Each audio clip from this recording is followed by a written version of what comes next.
o dia que Jesus prometeu, o cordeiro que foi morto há de surgir, glorioso entre as nuvens dos céus.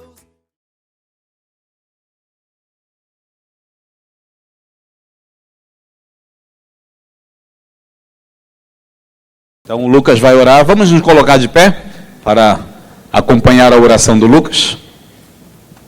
Eu também saúdo a todos e a todas com a paz do Senhor. Amém? Amém. Vamos orar em nome do santo e o santo nome do Senhor Jesus. Senhor, meu Deus, meu Pai, sou o Senhor por mais este dia. Abençoe, Senhor, o culto, Senhor, que vai começar, Senhor. Abençoe, Senhor, os missionários, abençoe, Senhor, o futuro, Senhor, abençoe, Senhor, que o Senhor quer das crianças.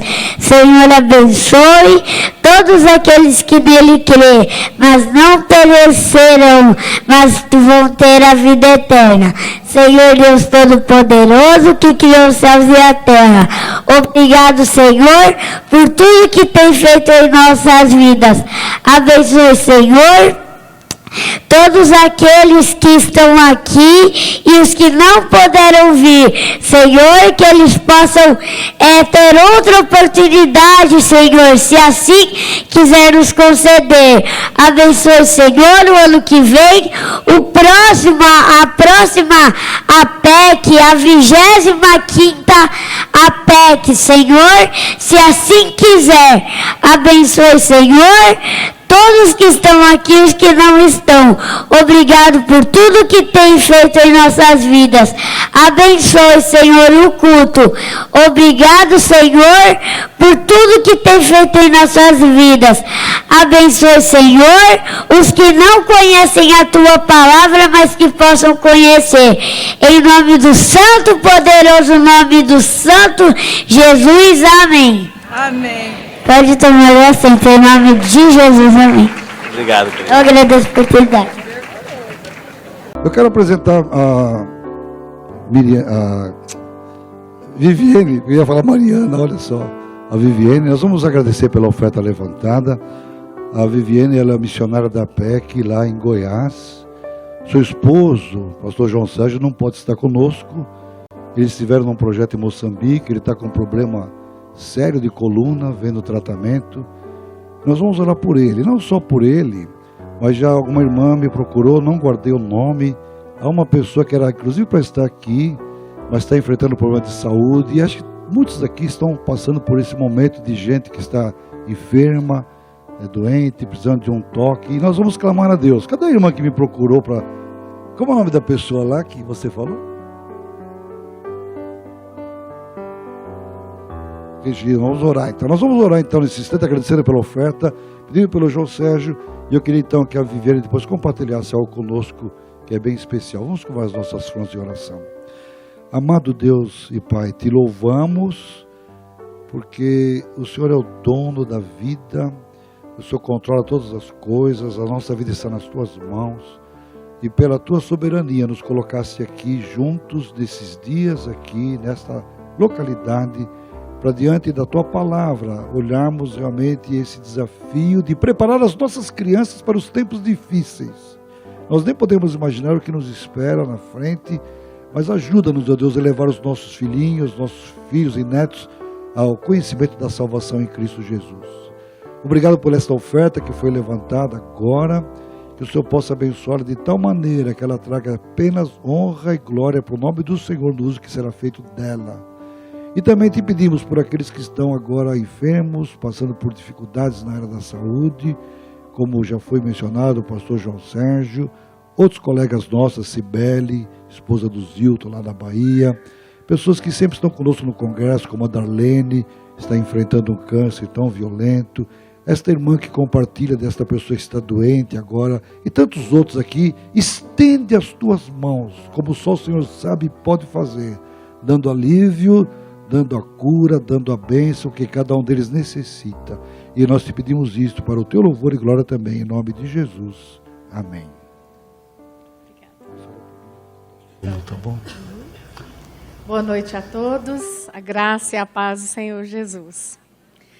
Quando nós entramos no ministério da APEC, ou acho que antes disso, eu aprendi que a gente prepara as crianças, inclusive os nossos filhos, para viver. Mas Deus nos deu uma experiência muito difícil. Nós tivemos que preparar uma das nossas filhas para morrer. Essa é uma das dificuldades que nós encontramos. Não são só pessoas mais velhas que morrem. Jovens, adolescentes e crianças também morrem. Como preparar alguém para morrer? Em dezembro, não, em 2015, a nossa filha foi diagnosticada, Deus nos concedeu o privilégio de termos 2 filhas, a Mariana e a Gabriela. A Mariana foi diagnosticada com câncer no estômago, mas quando nós descobrimos, ela já tinha metástase em vários ossos do corpo, nos ovários, no útero e mais para frente também no pulmão.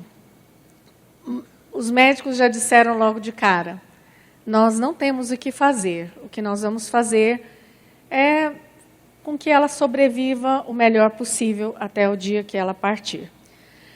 2 coisas nós tínhamos certeza.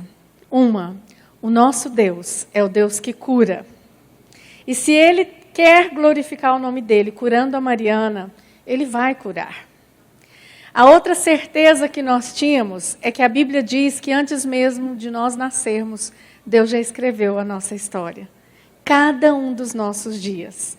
E Ele tem um plano para cada um de nós. E essa certeza dava paz ao nosso coração, apesar da dor de pensar que nós poderíamos perder a nossa filha. A dúvida era, o que Deus quer fazer? Qual é a vontade de Deus? A nossa filha foi piorando, chegou a ficar paraplégica, e ela um dia falou, mamãe, eu quero conhecer para onde eu vou, eu quero conhecer o céu. E nós começamos a estudar sobre o céu, ler vários livros, ouvir palestras, mensagens que nos ensinam como é maravilhoso o céu. Nós vamos nos esquecendo que aqui não é a nossa casa. A gente prepara tudo para cá. A gente, inclusive, ensina histórias bíblicas para as crianças vencerem essa vida aqui. Mas nós nos esquecemos, aqui não é a nossa casa. Nós estamos indo para casa. A diferença é que a Mariana foi antes de nós. Eu costumo dizer, ela furou a fila. Vou dar uma bronca quando eu chegar lá. Mas ela foi preparada para isso. Nós estudamos a palavra de Deus. Durante esse período foi 1 ano e 4 meses de muita dor, sofrimento, dúvidas, certezas. Durante todo esse período, muitos irmãos se levantaram para orar por nós. Possivelmente, muitos de vocês que estão aqui oraram por nós. Talvez você nem sabia que éramos nós. Eu sou uma delas. Eu sou a mãe da Mariana.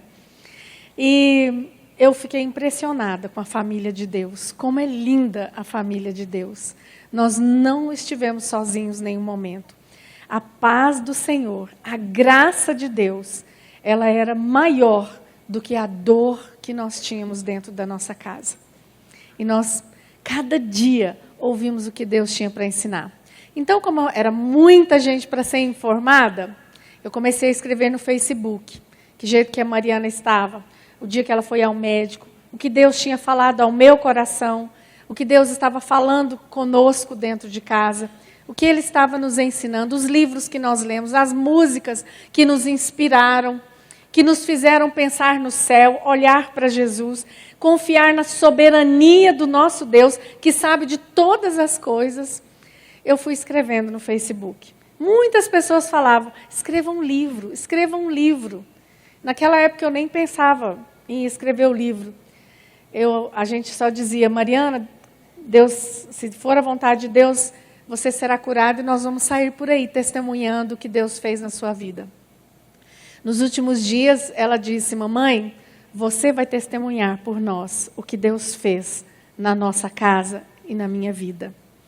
Ela escreveu, às vezes, a gente chama de diário, mas não era todos os dias, porque às vezes ela estava muito fraca, muito triste, mas ela também escreveu muito do que ela sentiu, orações que ela fez com bastante sinceridade diante de Deus, porque, sim, Deus está no controle, mas dói assim mesmo. E dói muito. Ah, se não é o Senhor para nos sustentar. Nós não conseguimos. Eu sei que Ele está no controle, mas o salmista mesmo diz, eu criei, embora eu tenha sentido medo. E nós tivemos muito relacionamento com Deus nesse tempo. Disso surgiu o livro Mariana Conta os Dias. O título foi sugestão do pastor Jader Borges. O prefácio é dele. Então compra porque o prefácio é dele, tá? Não foi porque eu escrevi, não. Famoso é ele. Eu costumo dizer que a história não é minha. Se fosse minha, o final dela era diferente. Mas é a história que o Senhor escreveu para nós. E uma coisa nós aprendemos. Eu dizia muitas vezes para Deus, Deus, eu não estou entendendo o que o Senhor está fazendo. E para dizer a verdade, eu não concordo com o que o Senhor está fazendo. Se eu fosse o Senhor, eu não faria assim. Mas eu sei que a Bíblia diz que o Senhor é santo, e ser santo é ser perfeito. E quem é perfeito jamais comete erros. O Senhor sabe o que faz. E nós descansamos no Senhor. Um dia, que hino maravilhoso esse, dá vontade de chorar toda vez que eu escuto. E eu confesso que algumas vezes não aguentei, que nós cantamos aqui. Esse dia glorioso vai chegar. O problema não foi a Mariana ter morrido. O problema são aqueles que não conhecem a Jesus e morrem sem conhecê-lo. Então, eu sei, o livro está lá na livraria. Se você comprar, você vai ser edificado pelo que Deus edificou a nossa vida. Alguns dizem, não dou conta de ler porque eu choro muito. Outros já dizem, como Deus tem me ensinado. Segundo o pastor Jader, ele falou assim, olha, Viviane, eu queria que a gente arrumasse um patrocinador para dar para os adolescentes das igrejas, porque quebra a vaidade. Como trabalha com o caráter, fala sobre o céu, fala sobre a soberania do Deus Altíssimo e fala desse lar maravilhoso onde nós vamos morar. Pelo menos é isso que eu espero, porque eu nunca mais li. Tentei ler já, mas ainda não consegui. Um dia eu vou conseguir. Eu agradeço muito as orações que vocês fizeram por nós, mesmo sem saber quem nós éramos. Eu agradeço muito, porque vocês apoiam o ministério da APEC, porque as crianças precisam conhecer o caminho para o céu. Deus abençoe e que a gente possa ter um final de congresso bem jóia amanhã.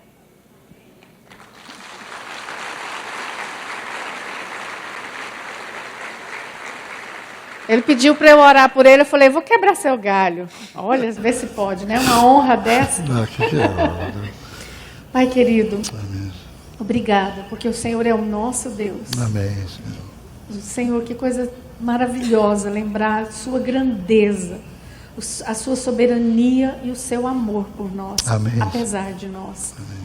Deus, usa agora a vida do pastor Gilberto. Que o Espírito Santo possa colocar as palavras na boca dele, que nós tanto estamos precisando ouvir. Amém. Aquece o nosso coração. Que a gente possa sair daqui tão desejoso de proclamar o céu, especialmente para as crianças. Amém. Que a gente saia pronto para preparar as crianças para ir para o céu. Amém. Em nome de Jesus. Amém. Amém. Obrigado, João.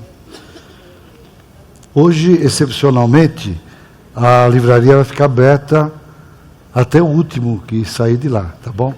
Então você pode descer, vai encontrar o livro. Lá não tem muitos do livro da Mariana, mas é muito edificante, você poderá ainda hoje. Amanhã ela não estará aberta a livraria, tá bom? É só hoje, amanhã ela não estará aberta. Obrigado.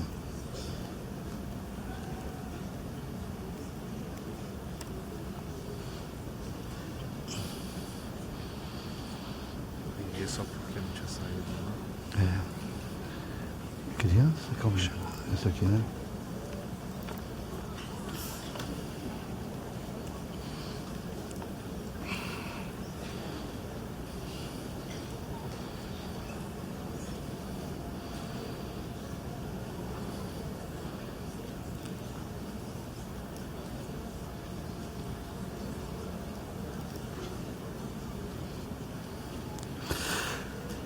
O tema nosso é este, crianças, o campo missionário desafiador. E tem aquele subtítulo, né, dizendo o seguinte: a igreja precisa urgentemente reconhecer que as crianças são o maior campo missionário do mundo, o mais necessitado e, por mais absurdo que possa parecer, é também o mais negligenciado, né? O que fazer em relação a isso? Na verdade, esse é um campo missionário realmente desafiador, alcançar as crianças. Eu costumo pensar que quando eu estou na minha cidade, eu tenho que pensar em todas as crianças da minha cidade, as crianças do meu bairro, as crianças do meu país.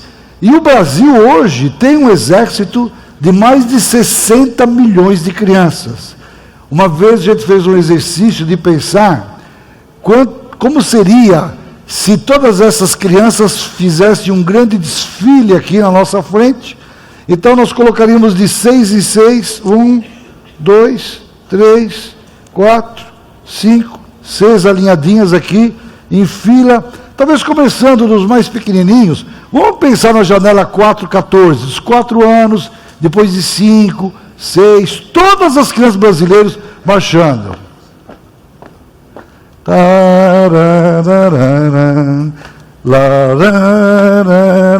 Estão passando aqui.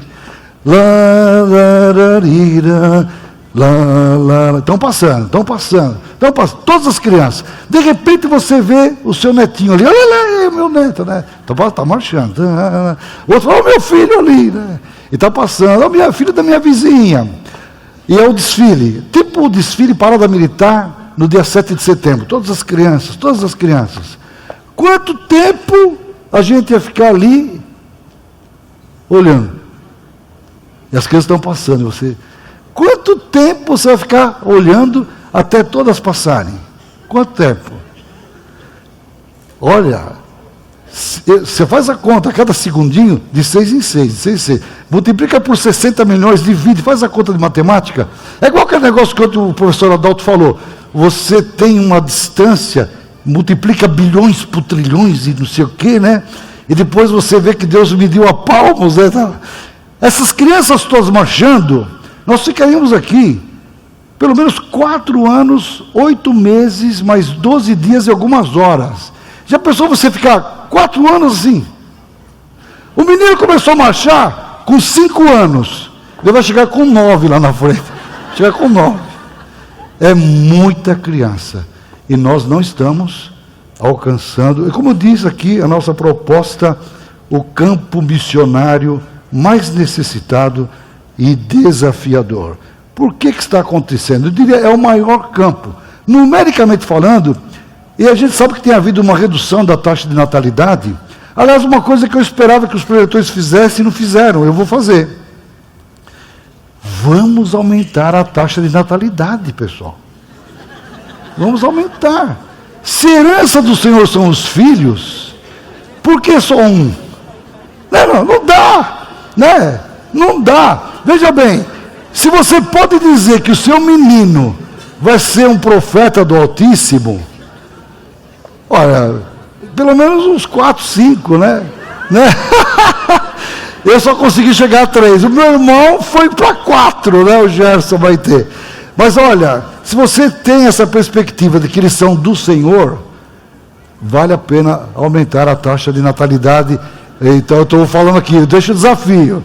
Eu espero que algumas aqui o ano que vem não venham porque estão grávidas, assim, esperando bebê. Mas o fato é o seguinte, é o maior. O mundialmente falando, se você pegar a África, alguns lugares na Ásia, eu estava conversando com o irmão, esses dias aqui, que trabalha na região amazônica, ele falou, olha, eu vou fazer um projeto. Cadê o nosso irmão lá do Rio Purus? Cadê ele? Sua esposa, a Viviane, a esposa, eles estão com um projeto extraordinário para alcançar as crianças do Rio Purus. É um barco Boas Novas, é uma escola Boas Novas. É lindo. Eu gostaria que você depois ficasse aí, o pessoal perguntar para você como é que é esse negócio. Ele falou o seguinte, aquela região, geralmente cada família tem 6, 7, 8 filhos, não é? É muita criança ali, é um desafio tão grande. Obrigado, pode sentar. Eu lembro que fui 2 vezes nessa região, onde na verdade você tinha tanta criança que tinha família. Eu tinha uma família que tinha 21 filhos. Não, 18, 17. É tanta criança que você vai no barquinho assim, o barquinho para, tem 4, 5 casinhas, você fala, será que tem alguém aqui? Mas de repente cada família tem 10, 12 filhos, você já tem 60 crianças ali, já tem um clube bíblico para começar. E você sai do barco, né? Naquela época a gente ia numa plancha para não cair no barro, né? Saindo e tal. E as crianças, elas olham para você e saem correndo para o meio do mato. É o homem da vacina que chegou. É um problema. Para você conseguir trazer de volta, cantando, falando e tal. Aí você conta a história e mostra a figura, Deus é bom para mim, né? Vai. Aí o pior é na hora de ir embora. Ora, diz que tem tanta criança que alguns meninos não têm nome. Não tem nome, acho que o pai não tem repertório, mas a gente dava o nome. Débora, né? Timóteo, Josué, dando nome para todo mundo. E às vezes eles dão nome para as pessoas. Havia lá o homem que fazia aquela rota, a cada 6 meses ele passava em algumas comunidades, era o Francisco. Ele era dentista prático. Então, onde você ia, o pessoal dava o nome Francisco, em homenagem, né? Francisco. Eu fui 2 vezes lá. Na segunda vez já tinha Gilberto. Bom, quando você vai voltar para o barco, é diferente. Que aquela criança toda gruda assim em você, e você está entrando no barco, aquele monte de criança entrando junto, né? Então, e o pai no barranco, pode levar.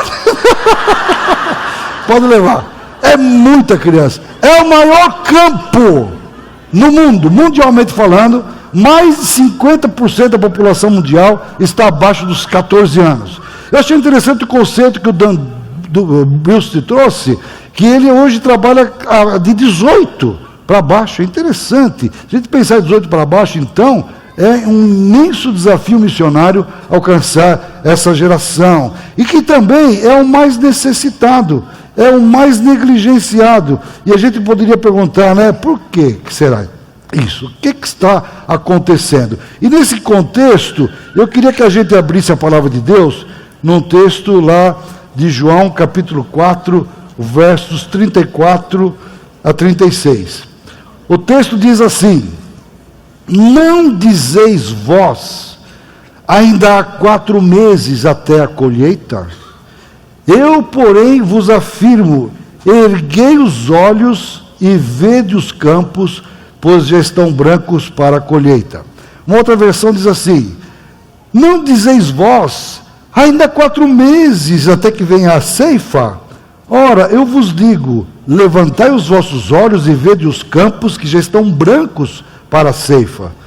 Olha, uma versão mais moderna diz assim: vocês costumam dizer, daqui a 4 meses teremos a colheita.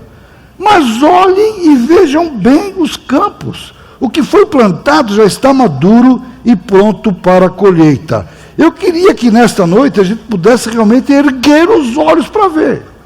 O grande problema é que falta visão. As pessoas não enxergam essa necessidade de ver. Eu diria que é o seguinte: é preciso enxergar. E olhem e vejam bem. O grande problema na evangelização de crianças é a falta de visão. O maior desafio que a gente tem no Ministério da PEC é abrir a visão de pessoas que não enxergam as crianças. As crianças não são percebidas. E não somente isso, mas eu diria para você o seguinte: existe o que a gente chamaria uma mentalidade procrastinadora. Ele é uma criança, só depois dos 12 anos, só depois dos 13 anos. O que tem dessa mentalidade de deixar para depois, para deixar para mais tarde. E eu vou dizer uma coisa: preparar crianças para tempos difíceis, você pode fazer o que você quiser, mas se você não levar a criança a Cristo, a gente está perdendo tempo. Está perdendo tempo. Na verdade, a criança precisa ter o seu encontro com Jesus. E hoje, o grande problema que a gente vê em muitos lugares onde as crianças deveriam ser o alvo principal de uma ação evangelística para elas terem uma experiência com Jesus, essas crianças não são conduzidas a Cristo. Existe o que a gente costuma chamar popularmente assim, crianças ficam igrejadas, mas não são evangelizadas. É essa mentalidade que só depois, mais tarde, ainda falta tempo, ainda não é o momento. Na verdade, é a mais sonora desculpa que se dá quanto à evangelização das crianças, elas são crianças. A gente subestima.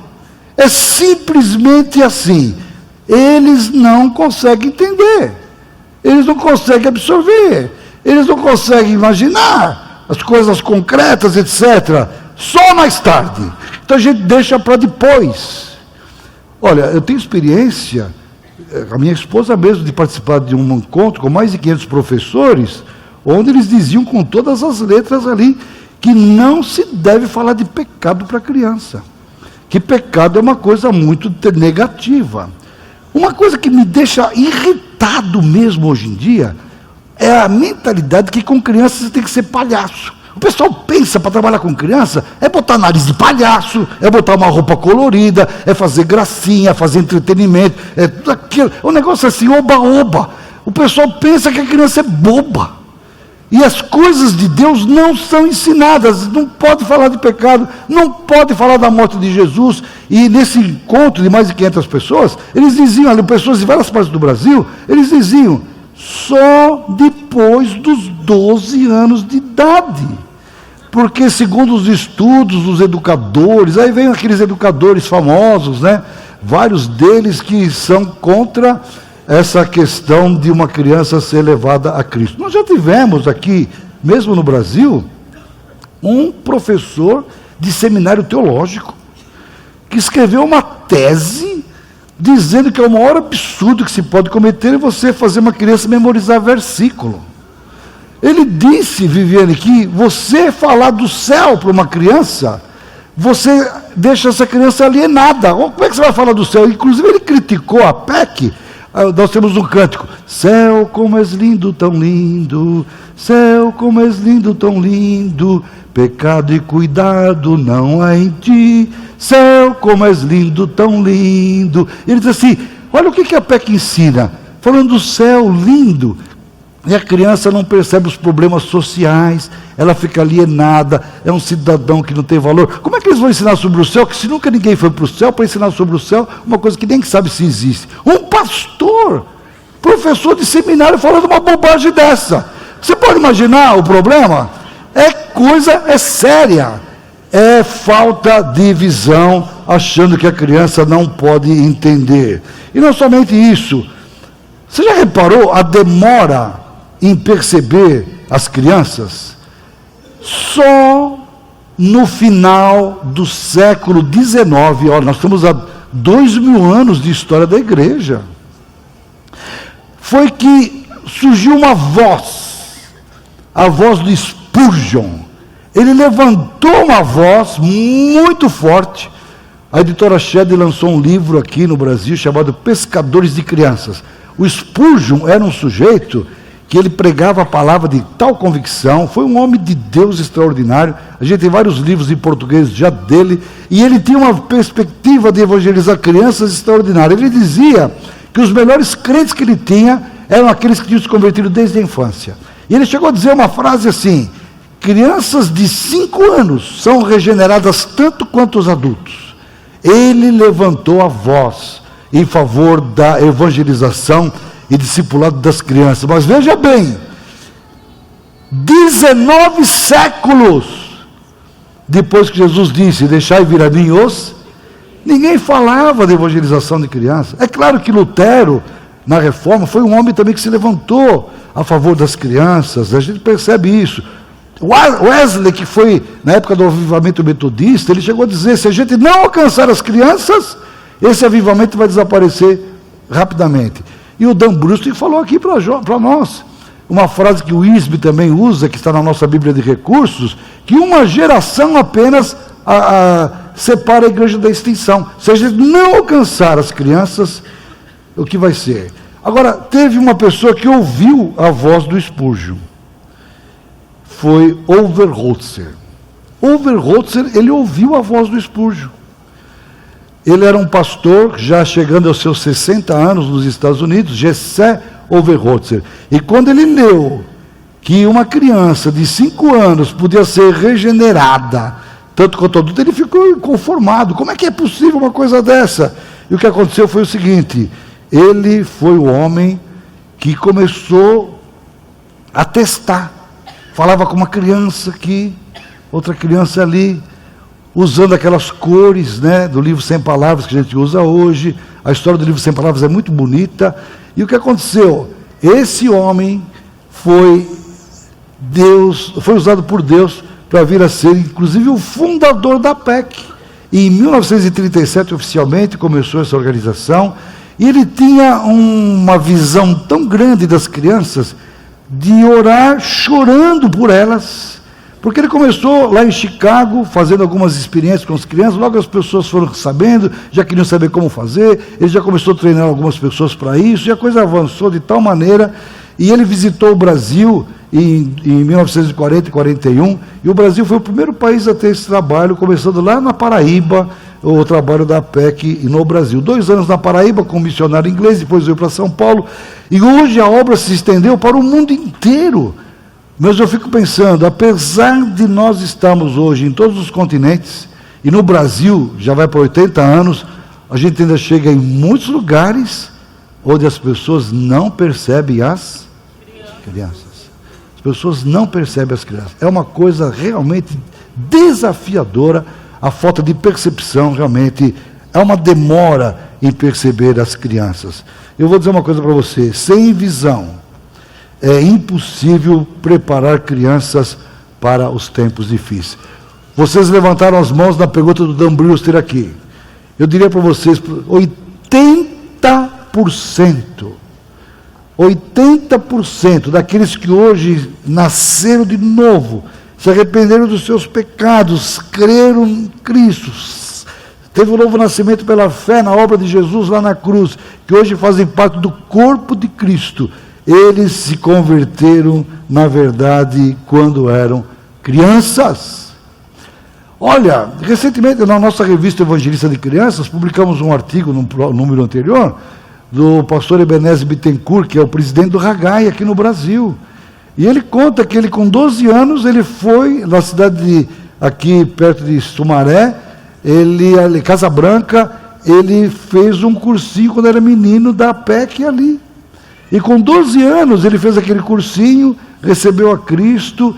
O missionário Eliú Farias, que hoje já está bem, foi o primeiro missionário do Brasil, vive no Espírito Santo, já chegando aos seus 90 anos de idade.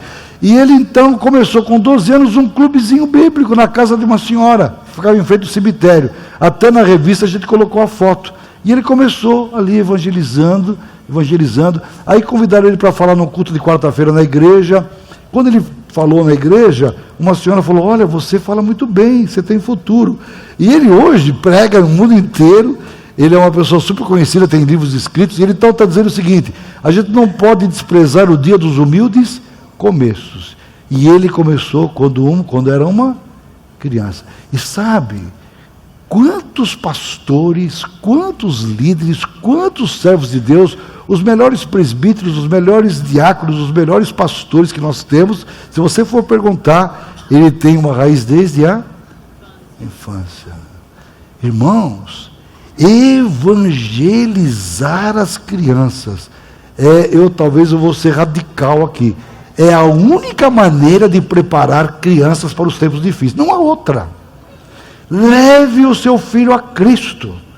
Leve o seu filho a Cristo. Esta é a PEC, que chama-se Aliança Pró-Evangelização das crianças, porque precisa levar as crianças realmente a Cristo. E é preciso ter essa visão. Sem visão é impossível realmente levar. E os pais necessitam dessa visão.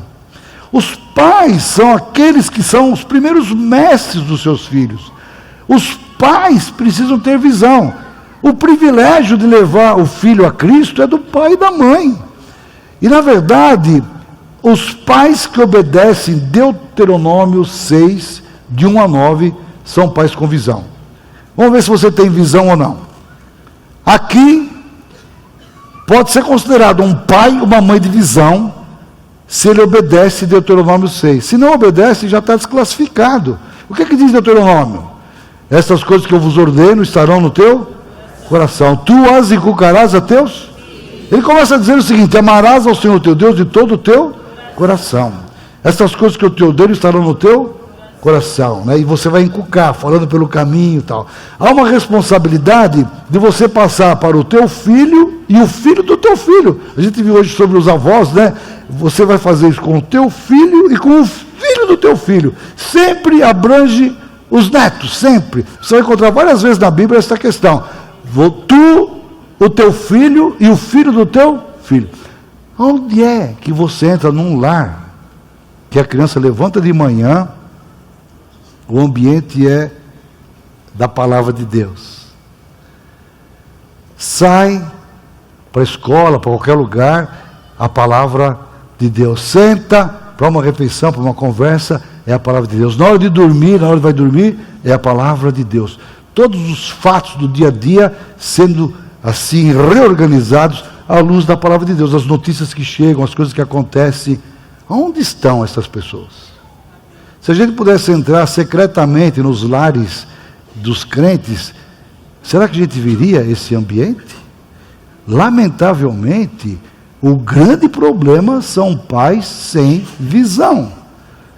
Uma pessoa que está conosco aqui, que é diretora de uma escola cristã, estava dizendo que o maior problema que ela tem são exatamente com os filhos dos pais crentes, né? Crentes. Muitos de nós que trabalhamos com crianças nas escolas, nas creches, você sabe como é que é. A gente vai numa escola, é uma maravilha transmitir a palavra de Deus. Mas quando é na escola dominical, a irreverência, o desinteresse, é uma coisa triste. É uma coisa triste. Os pais teriam que ser os primeiros. Eu até queria fazer um parênteses aqui, entre a questão do pai e da mãe, especialmente o homem e o pai. É aquela função de ser o sacerdote do lar. Muitas vezes quem toma a iniciativa é a mulher.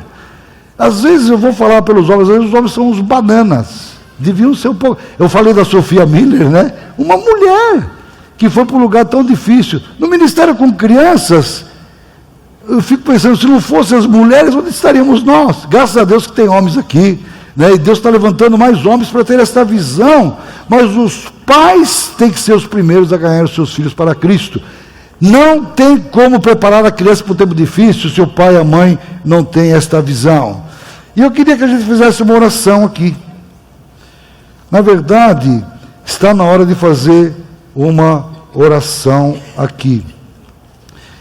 É uma oração, obrigado, que você vê quando Jesus partiu indo para Jericó.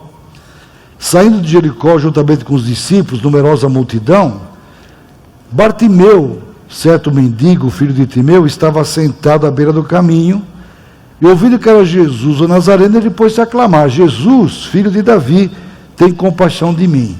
E muitos o repreendiam para que se calasse. E aquele Bartimeu começou a gritar cada vez mais alto: Filho de Davi, tem misericórdia de mim. Parou Jesus e disse: chamai-o. Chamaram então o cego, dizendo-lhe: tem bom ânimo, levanta-te, ele te chama. Ele, lançando de si a capa, levantou-se de um salto, foi ter com Jesus. E Jesus lhe perguntou o seguinte: que queres que eu te faça? Eu queria pedir que os cegos do Brasil, os cegos daqui desse congresso, né, os cegos da nossa pátria, venham e escutem a pergunta de Jesus: o que queres que eu te faça? Talvez se há uma oração que a gente precisa fazer hoje à noite aqui, é: Senhor, eu quero ver a criança como um campo missionário. Eu quero ver a criança como um campo missionário. Jesus mesmo disse: quem receber uma criança como essa em meu nome, a mim me recebe. E ele dá o desafio diante de uma criança de irmos ao encontro dela como um pastor que deixa 99 ovelhinhas e vai à procura daquela que estava perdida. E quando ele se levantou diante da pergunta de Jesus: que queres que eu te faça? Ele disse: mestre, eu quero ver. Talvez eu queria que eu quero fazer essa oração. Eu quero ver o campo que é o coração de uma criança. Irmãos, é um campo extraordinário. Se a gente pensar, por exemplo, naqueles terrenos que Jesus disse, da semente lançada na beira do caminho, as aves do céu vêm e tiram. Você tem aquela semente que cai no solo rochoso, que começa, mas não tem raiz, ouve a palavra com alegria, mas quando vem a perseguição, a provação, a angústia, ele se escandaliza e a palavra não produz. Fala daquela semente que cai num terreno cheio de espinhos, onde é semeado, mas os cuidados do mundo, a fascinação da riqueza sufoca a palavra, fica infrutífera. Quase que eu diria o seguinte: à beira do caminho, a terceira idade, o coração já está endurecido. Como é difícil as pessoas, depois de uma certa idade, eles dizem: eu nasci na minha lei eu vou morrer, e não querem se render à palavra de Deus.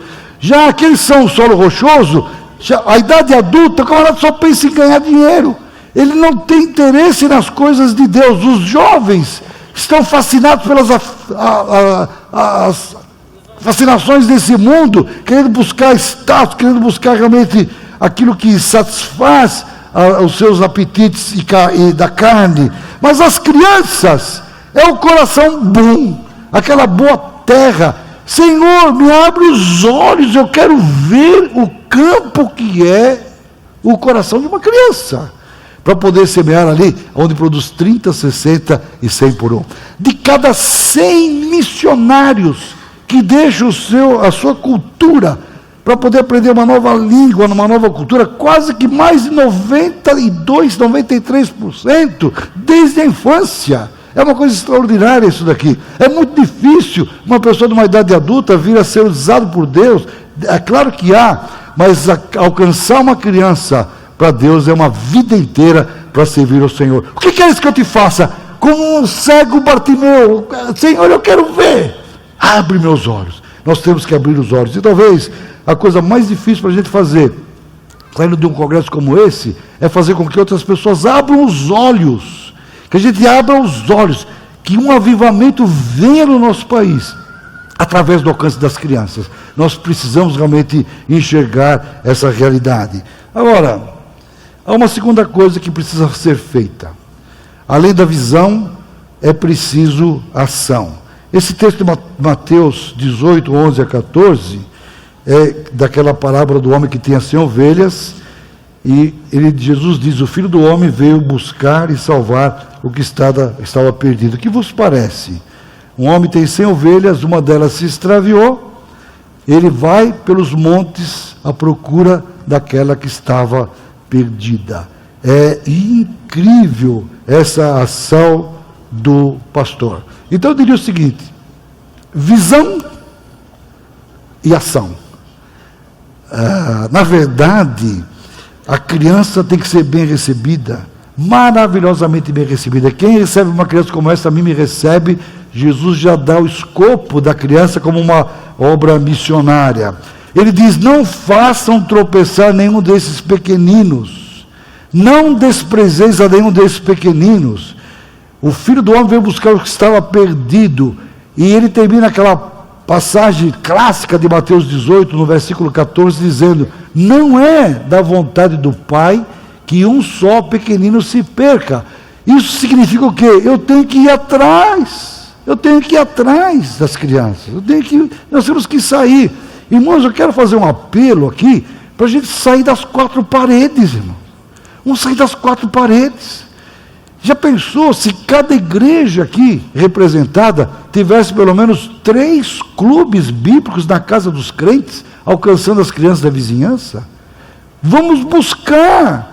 Mal e mal, os pais não alcançam os seus próprios filhos.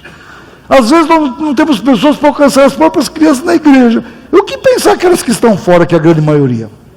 Nós temos que agir. Quem tem visão tem que ter realmente ação. E a melhor ação na questão de preparar crianças para os tempos difíceis é a ação que a gente chamaria assim do pastor.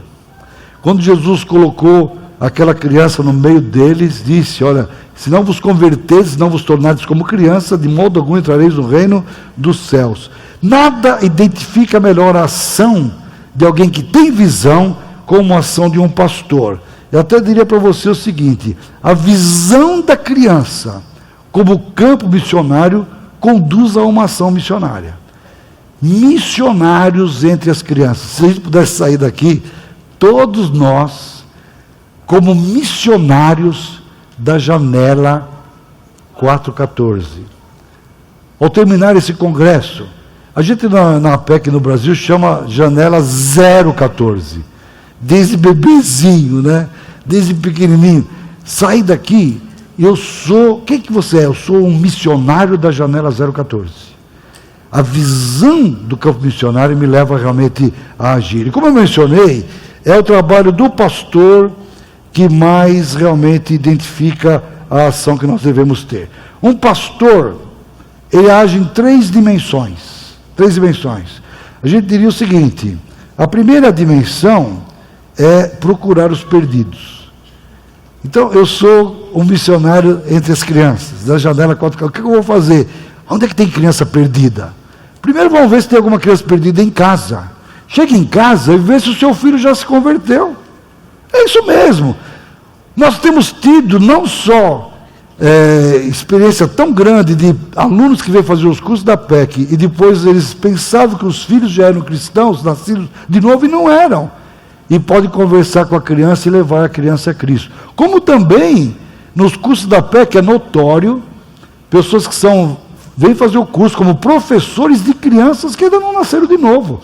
Tem muito pastor até igrejado. Tem muito presbítero igrejado. Tem muita gente que está membro da igreja que não nasceu de novo. Quase que todo ano a gente vê pessoas se convertendo, até no nosso Instituto de Liderança. Eu tive uma experiência no ano 2002 de uma aluna que já tinha sido obreira fora do Brasil, missionária, veio fazer o liderança. Na segunda semana do liderança que ela nasceu de novo, se converteu. Ela não era convertida. Já pensou uma coisa dessa? Tem muita gente assim. Então, onde é que estão os perdidos? Quem tem o coração de pastor, ele vai procurar o perdido. Não só procurar o perdido, a outra dimensão do trabalho é apacentar os cordeirinhos. Não é só evangelizar, mas também discipular. Tem que dar o alimento, a sã doutrina. Tem que realmente cuidar do cordeirinho. E a terceira coisa que faz parte do trabalho do pastor é livrar e proteger do inimigo. A gente vai falar um pouquinho sobre isso daqui a pouquinho, sobre essa ação de proteger do ataque do inimigo. Se naquela história contada por Jesus havia uma ovelhinha perdida, as 99 estavam em segurança, eu não sei não. Eu acho que hoje a gente talvez diria assim: estão 99 perdidas. Quantas nos nossos lares? Onde estão os clubes bíblicos para as crianças? Por que não há empenho de evangelizar nas escolas, nas creches? Nós tivemos o retiro de obreiros agora e todos nós estamos comentando como está diminuindo o alcance. Pessoas não querem mais gastar tempo, dedicar uma hora na semana para ir numa escola, numa creche, para ensinar a palavra de Deus. A coisa está ficando complicada. Não há essa ação de ir em busca dos cordeirinhos perdidos. Na verdade, nas redondezas da igreja, por que a gente não abre turmas de investigadores da Bíblia para ensinar a Bíblia para as crianças? Por que há pouquíssimo interesse em realizar programas para, tipo, escolas bíblicas de férias, nas férias, campanhas de evangelização no mês de outubro? Agora, chegando o Natal, fazer programas de Natal, para poder fazer o aniversário de Jesus e levar as crianças da nossa vizinhança a Cristo. Essa ação do pastor em busca da ovelha perdida realmente é muito necessária. Você tem ideia de quantas crianças estão perdidas agora? E, na verdade, na sua própria casa, família, igreja e também na sua vizinhança. O desafio realmente é imenso. E eu diria também que a ação do pastor de apacentar os seus cordeiros envolve realmente alimentar, cuidar, governar, dirigir. E o alimento é a doutrina bíblica saudável.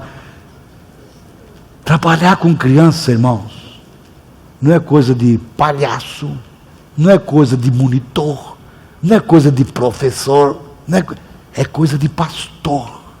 Eu me lembro que teve um congresso que nós tivemos um pastor que deu um seminário que era o seguinte: pastoreie os seus alunos. Imagina que dimensão diferente seria se a gente visse a nossa classe de escola dominical como o nosso rebanho de pastorear. A questão de preparar bem uma história. Ontem, quando o Adalto estava falando sobre a questão que a criança não tem vontade de ir na escola dominical, olha, o que ele vai na escola dominical? Sobre a criação. Não tem nada. O que tem, às vezes, a pessoa dá um papel, faz o sol e a lua aí. Não tem graça, né? Não tem empolgação. As pessoas não vibram ao contar uma história para a criança, não ensinam nada. Quanto mal e mal uma história. Há uma necessidade urgente de a gente dar um alimento saudável, bíblico, que a criança tenha prazer e que ela não queira. Ela falou, como ele disse, eu não quero assistir o desenho predileto, quero ir na igreja, né? Quando é que nós vamos chegar nessa questão? Quando tivermos pessoas bem formadas, pessoas bem preparadas, pessoas que sabem preparar bem uma lição, que possam cantar um cântico com alegria, memorizar versículos, seja uma coisa boa, não palhaçada. Chega de entretenimento. Eu vejo às vezes nos convidam para encontros grandes de crianças, é só oba-oba. É preciso mudar essa mentalidade. A criança dá o dia, a semana inteira, com tanta coisa de atividade, ela vem para ficar uma horinha na igreja e você vai fazer brincadeira? Dá licença. Falta de visão e falta de ser pastor. O pastor não pode brincar, ele tem que realmente cuidar, alimentar, organizar, dirigir, orientar e fazer com que aquele cordeirinho possa crescer de uma forma saudável. E também livrando do inimigo. Há uma guerra real que está acontecendo hoje. É uma coisa realmente impressionante. O objetivo do diabo é dominar as mentes das crianças. Olha, menininho, com isso aqui na mão, assim, é ridículo. Nós estamos adultizando as crianças, nós não deixamos a criança nem ser criança. A gente realmente, às vezes, quer que a criança fique ali um momento entretida que não nos atrapalhe. É uma coisa séria. Na verdade, muita gente não percebe o que está acontecendo. É uma guerra espiritual para dominar a mente e os cérebros das nossas crianças. Na verdade, é uma guerra invisível. Eles querem ocupar os cérebros infantis. As famílias estão sendo bombardeadas. Não há filme, não há novela, não há programa que não lance granadas mortíferas para desestabilizar a família. Sempre que aparecer uma família, em qualquer programa de televisão, qualquer cinema, é para ridicularizar. É uma coisa triste que está acontecendo. Sem a gente entrar, não dá tempo de entrar nas mensagens subliminares que vem ali, as teorias as ideias de ocultismo, de satanismo. Há um ódio de Satanás pela criança. Quando o diabo ouviu que Deus disse que da mulher viria o descendente, que iria esmagar a cabeça da serpente, ele odiou crianças. Ele odiou.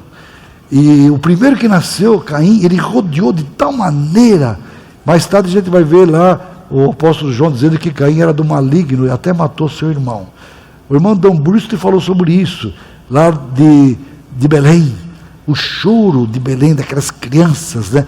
E ao longo da história, que a gente vê na própria Bíblia, como ele procurou destruir a semente de onde viria o Salvador. E ele odeia a criança.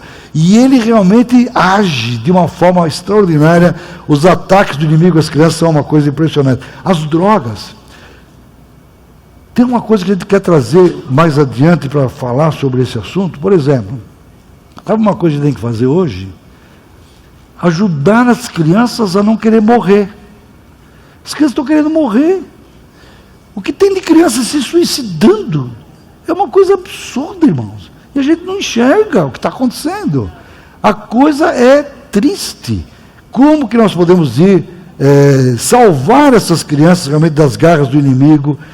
Quem conseguir dominar estas mentes ganhará o futuro. O nosso desejo é levar crianças realmente a Cristo. Ninguém percebe nessas bombas lançadas nas mentes de muitos, até líderes evangélicos, que ficam com os seus olhos fechados para a importância de evangelizar as crianças para Cristo. Eu mencionei Spurgeon, ele brigou e muito pela evangelização e discipulado das crianças. Ele afirmou uma vez o seguinte, olha a frase dele: espero que você não esteja entre aqueles que esperam ver suas crianças convertidas apenas quando forem crescidas, e sente-se satisfeito ao deixá-las permanecerem em seus pecados enquanto são crianças. Espero que você ore pela conversão das crianças enquanto são crianças, e esteja trabalhando nesse sentido com a ajuda gloriosa do Espírito. Se você estiver fazendo isto, não conheço qualquer outro serviço mais adequado para incluir os anjos do céu, se lhes fosse permitido fazê-lo. Que coisa impressionante. O trabalho que é desconhecido não é valorizado, ninguém vai elogiar, ninguém vai apreciar, mas diante dos anjos do céu há um sentimento de muita alegria, e ele sabe quando uma criança é. Não desprezeis a um destes pequeninos. Vamos investir, vamos pastoreá-los, buscando os perdidos, alimentando aqueles que estão conosco com a sã palavra, abrir a boca a favor das crianças. Agora eu quero terminar, que é o seguinte, vamos ler João 21, de 15 a 17. A visão, ela sempre traz ação. Quando não tem ação, é porque não tem visão. A visão leva à ação. Esse texto de João 21, 15 a 17, quando após a ressurreição, Pedro, que havia negado 3 vezes a Cristo, ele saiu para pescar novamente lá no Mar da Galileia, com outros apóstolos. Lembra que ele tinha sido chamado depois de uma pesca maravilhosa, e Jesus disse: você será agora chamado pescador de homens, né? Ele deixou o barco, deixou a rede, deixou tudo ali para seguir Jesus. E agora, depois da vergonhosa experiência de negar a Cristo 3 vezes, voltou à antiga profissão. E a cena é muito interessante, que eles não pescaram nada, e ao amanhecer do dia tem aquele homem que eles não sabiam quem era, na beira da praia, com um foguinho aceso ali, nas brasas, né? E acho que João reconheceu que era Jesus. É o mestre. Primeiro ele falou assim: vocês não pegaram nada? Lança a rede do outro lado. Quando eles lançaram, 353 grandes peixes. Aí o João reconheceu que era Jesus. O Pedro, que estava sem roupa, se lançou na água, tentando arrastar sozinho todos aqueles peixes, né? E quando eles realmente comeram com o Senhor Jesus, Jesus perguntou a Pedro o seguinte: depois de ter comido, perguntou Jesus a Simão Pedro: Simão, filho de João, amas-me mais do que estes outros?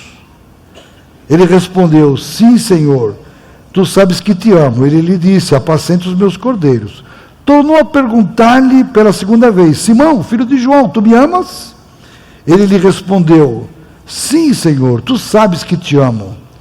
Disse-lhe Jesus: pastoreia as minhas ovelhas. Pela terceira vez, Jesus lhe perguntou: Simão, filho de João, tu me amas? Pedro entristeceu-se por lhe ter dito pela terceira vez: tu me amas? E respondeu-lhe: Senhor, tu sabes todas as coisas, tu sabes que eu te amo. Jesus lhe disse: apacenta as minhas ovelhas. Interessante aquela pergunta: tu me amas mais do que estes outros? Eu não sei se referia aos outros discípulos, ou mais daqueles 353 grandes peixes, né, que tinham pescado ali. E é uma pergunta importante. Eu diria para você o seguinte: para levar crianças a enfrentarem os tempos difíceis, nós precisamos de homens e mulheres que tenham visão, que tenham a ação de um pastor que busca o perdido, alimenta e protege do lobo, mas não dá para fazer se não responder a pergunta de Jesus: tu me amas? Precisamos de homens e mulheres que amem a Jesus Cristo de todo o seu coração. E nós buscamos hoje a formação de um exército de pastores que tenham visão e ação. Eu já mencionei, são mais de 60 milhões só no Brasil. E aqueles outros países do mundo, quanta necessidade há? Quando é que nós teremos um exército de homens e mulheres com visão? E que vão agir como verdadeiros pastores, preparando crianças para os tempos difíceis. Irmãos, um congresso em si não quer dizer nada se a gente não colocar isso em prática, em ação, diretamente com as crianças. Eu costumo dizer, onde passo, a PEC não é curso, a PEC não é literatura, a PEC não é congresso, a PEC não é acampamento, a PEC é evangelização de crianças, é uma obra missionária. Nós temos que ter um exército para poder agir, buscando as crianças enquanto é dia, porque a noite vem, quando ninguém mais pode trabalhar. Nós temos que ter um exército de homens que tenham visão, que tenham realmente ação, mas que amem a Jesus. E aqui está a pergunta tríplice de Jesus, 3 vezes. A pergunta é essa: amas-me? Imagina que é com você. Imagina, Jesus perguntando para mim: amas-me? 2 vezes. Perguntando pela 3ª vez: amas-me? Que coisa! Que pergunta desafiadora, penetra no fundo da nossa alma. Você pensa na situação de Pedro ali, negado Jesus tão vergonhosamente, e nós, quantas vezes agimos também da mesma maneira? É uma pergunta que me incomoda. Gilberto, você me ama? Você me ama? Você me ama? É interessante que Pedro respondeu: sim, Senhor, tu sabes que te amo. Qual vai ser a sua resposta? Imagina Jesus perguntando lá no fundo do seu coração: você me ama? Você me ama? Você me ama? Quem tem amor a Jesus, visão e ação, é que pode preparar crianças para os tempos difíceis. Sem isso não dá. Não dá. É preciso responder essa pergunta realmente de Jesus. Nada poderá ser feito sem amor ao Senhor. É incrível essa necessidade de amarmos de todo o nosso coração ao Senhor Jesus Cristo. E a pergunta é: qual é a intensidade do meu amor a Cristo? Posso falar juntos esse texto? Amarás ao Senhor teu Deus de todo o teu coração, de toda a tua alma, de todo o teu entendimento. Que coisa impressionante. Todo entendimento, sentimento, coração, uma coisa completa. E há uma coisa que a gente vê logo no início das 7 cartas da igreja do Apocalipse, que é uma palavra de Jesus à igreja de Éfeso, que era uma igreja que até doutrinariamente estava bem, fidelidade à palavra de Deus, parecia que estava tudo normal, sem nenhuma coisa para reclamar, mas Jesus, que olha o mais fundo do coração, ele disse assim: eu tenho uma coisa contra ti, você abandonou o teu primeiro amor. Irmãos, isso é muito sério. Será que eu abandonei o primeiro amor a Jesus? Veja onde você caiu, se arrepende e volta ao início do amor a Cristo. O amor a Jesus, que é realmente fundamental. Se Jesus me perguntasse: tu me amas? O que eu responderia? Tem um detalhe que eu queria chamar a sua atenção nessa passagem de João, em relação a Pedro. Quando Jesus perguntou para Pedro: tu me amas?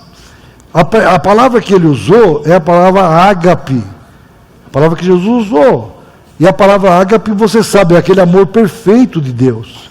O amor que não suspeita mal, que não procura seus próprios interesses, que não é inconveniente. É um amor que tudo crê, que tudo espera, que tudo suporta. É um amor que não existe em nós. É o amor de Deus, que é derramado pelo Espírito Santo no nosso coração. Pedro, talvez dizendo para mim e para você: você me ama com amor perfeito? Aí o Pedro respondeu: sim, Senhor, eu te amo. Mas ele não usou a mesma palavra de Jesus. ele usou a palavra filéu, que é aquele assim: Senhor, eu tenho um amor de amigo, um amor secundário, não é um amor principal, é um amor secundário. Jesus perguntou de novo: Pedro, tu me amas com amor ágape? E o Pedro: eu tenho um amor filéu, amor de amizade, um amor secundário, não é um amor completo. E na terceira vez, Jesus, como Jesus é maravilhoso, ele mudou a palavra Jesus, e usou a palavra de Pedro. Pedro, quer dizer que o seu amor é filéu? Aí o Pedro se entristeceu, ele se entristeceu, ele tinha negado, e acho que se Jesus perguntasse a gente com sinceridade aqui, se entristeceria, porque amar a Deus, a Jesus, de todo o coração, com toda a alma, com todo o entendimento, como nós temos falhas no amor a Jesus. E ele se entristeceu, mas mesmo assim ele disse: tu sabes todas as coisas, o meu amor é pequeno, mas eu te amo. O que eu quero dizer é o seguinte: mesmo que o nosso amor é pequenininho, mas tem que ter uma fagulha de amor a Jesus. Ninguém pode fazer nada se não tiver amor a Jesus. E para preparar crianças para os tempos difíceis, a visão, ela é o maior campo missionário que a gente tem. A ação: eu não vou descansar, eu vou atrás dos cordeirinhos perdidos, vou edificar com alimento saudável, eu vou proteger do perigo dos ataques do inimigo. Mas só poderá ser feito com amor realmente a Jesus de todo coração. Eu quero dizer para vocês uma coisa: talvez, embora aquele amor fosse pequeno, mesmo assim Jesus deu a ordem: apacente os meus cordeiros. Interessante. Pastorei as minhas ovelhas. Ele no versículo 15 diz: apacente os meus cordeirinhos. Depois ele disse: pastorei as minhas ovelhas. Depois ele diz: apacente as minhas ovelhas. Quer dizer, o trabalho pastoral envolve ovelhas e cordeirinhos. Talvez numa linguagem atual a gente diria o seguinte, né? Você me ama? Então apacenta os cordeirinhos, apacenta as ovelhas e apacenta as ovelhas também, né? Pode apacentar as ovelhas também, né? Mas é preciso ter amor a Jesus. E aí entra uma coisa importante: nós temos algumas coisas no nosso coração que precisam ser tiradas. Vamos ler juntos essa frase de Lutero? Você pode ler junto comigo? Aquilo que uma pessoa mais ama, isso é o seu Deus. Já pensou? Amarás ao Senhor teu Deus de todo o teu. Mas só que aquilo que uma pessoa mais ama, isso é o seu Deus. Qual é, ou o que é, ou quem é que você mais ama? Aqui está uma pergunta. Talvez você não precisa responder agora não, mas eu queria que você, antes de dormir essa noite, eu vou fazer o mesmo exercício. Antes de botar a cabeça no travesseiro: Senhor, o que eu mais amo nessa vida? O que eu mais amo nessa vida? E às vezes ali você vai identificar um ídolo que tem que ser tirado. Jesus disse: quem amar mais o seu pai, sua mãe, seu filho, sua própria vida, mais do que a mim, não é digno de ser meu. Irmãos, é claro que nós vamos odiar os nossos queridos, ninguém, mas o fato é assim: o amor a Deus tem que sobrepujar todas as outras coisas. E a gente então precisa cair nesta questão de tirar os ídolos do coração. O que de fato eu mais amo, e pedir perdão, tirar, arrancar, quebrar. Às vezes são coisas até legítimas, mas que ocupam o lugar do Senhor na nossa vida. Jesus tem que reinar como o Senhor absoluto na nossa mente e no nosso coração. E há uma oração a ser feita aqui. Vamos falar juntos essa oração? É uma oração interessante.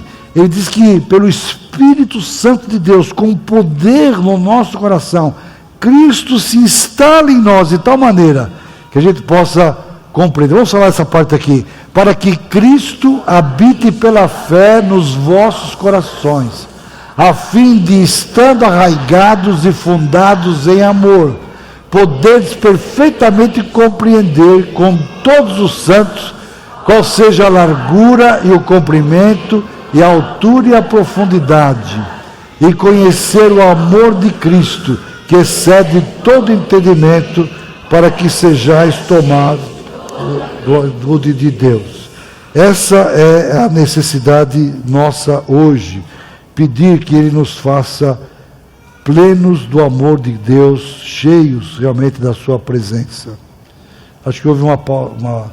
Então é preciso a visão, resumindo tudo, é preciso a ação, é preciso o amor a Cristo. 80 campos, pessoas chamadas, pessoas capacitadas, pessoas realmente que estejam prontas a terem seus cooperadores, com compromisso, pessoas que possam realmente fazer, quem sabe, essa oração. Não sei se você estaria disposto nesta noite a orar assim: Senhor, o que queres que eu faça? Homens e mulheres de visão, de ação, de amor a Jesus. Talvez uma outra oração a ser feita. Eu queria que Osés, com o seu grupo aqui, pudesse nos ajudar numa canção. É uma outra oração a ser feita: eis-me aqui, envia-me a mim. Homens e mulheres que quebram os ídolos do coração, que amam mais do que qualquer coisa o próprio Senhor Jesus, que nos amou primeiro, orando para que, pelo Espírito Santo, com poder, Jesus se instale em nós, para a gente compreender a altura, a profundidade, a largura, o comprimento do amor de Cristo, que excede todo entendimento, de ser tomado da plenitude de Deus. Não sou mais eu quem vive, mas Cristo vive em mim. Um exército com a visão do campo missionário, prontos para agir em favor das crianças, cheios realmente do amor de Cristo.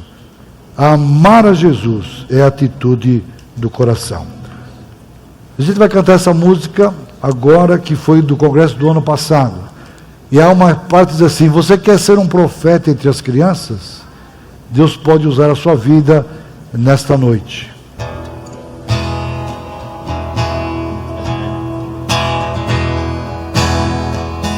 Vou pedir para ficar de pé na hora da decisão. Das crianças conheço a verdade, creio em Cristo e andem na luz. Sejam fiéis testemunhas daquele que a vida lhes deu. Que elas ouçam a linda história do precioso amor de Jesus, pois crianças também fazem parte do plano de Deus. Vamos já lhes contar essa história. As crianças precisam saber que a vida é Jesus, a verdade, o caminho é Jesus.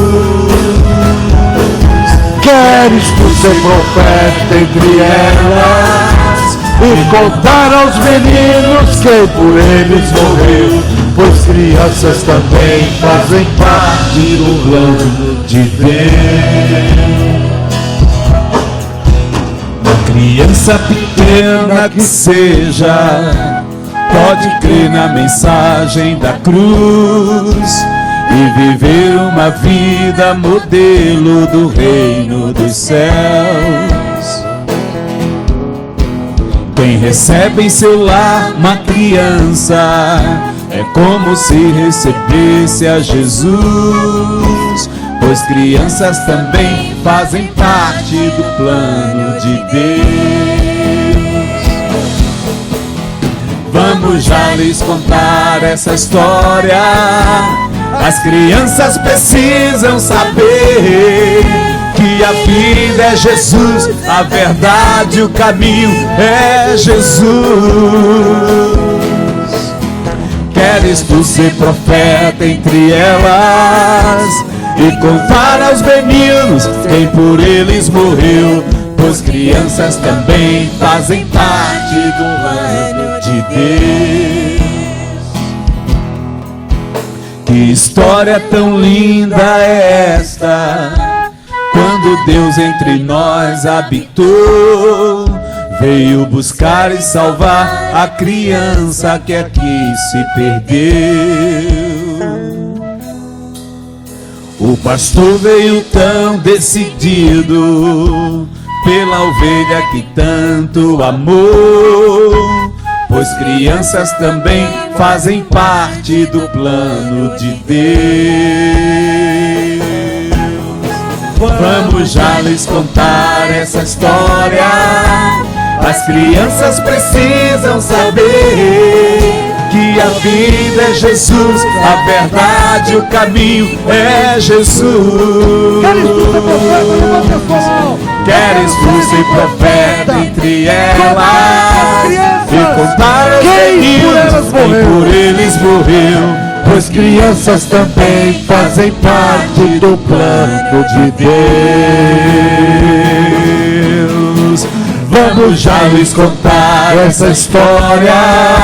As crianças precisam saber que a vida é Jesus, a verdade, o caminho é Jesus. Queres tu ser profeta entre elas e contar aos meninos quem por eles morreu, pois crianças também fazem parte do plano de Deus. Senhor, obrigado por estas mãos que se levantam, dizendo: Senhor, eu quero ter esta visão do campo missionário que são as crianças. A ação de um pastor que vai buscar os perdidos, alimentar com a sã doutrina e defender dos ataques do diabo. Nós queremos preparar as crianças para os tempos difíceis, mas queremos, ó Deus, que todos os ídolos sejam derrubados da nossa alma, e nós possamos voltar ao primeiro amor e dizer, mesmo numa pequena medida: te amamos, Jesus, e que o Senhor possa realmente nos colocar como profeta entre as crianças, para levar muitas crianças aos reinos dos céus. Usa as nossas vidas, toma cada um de nós aqui que deseja isso nesta noite nas tuas mãos, e faz isso unicamente para a glória do Senhor. Pedimos em nome de Jesus, amém. O dia que Jesus prometeu, o cordeiro que foi morto há de surgir, glorioso entre as nuvens dos céus.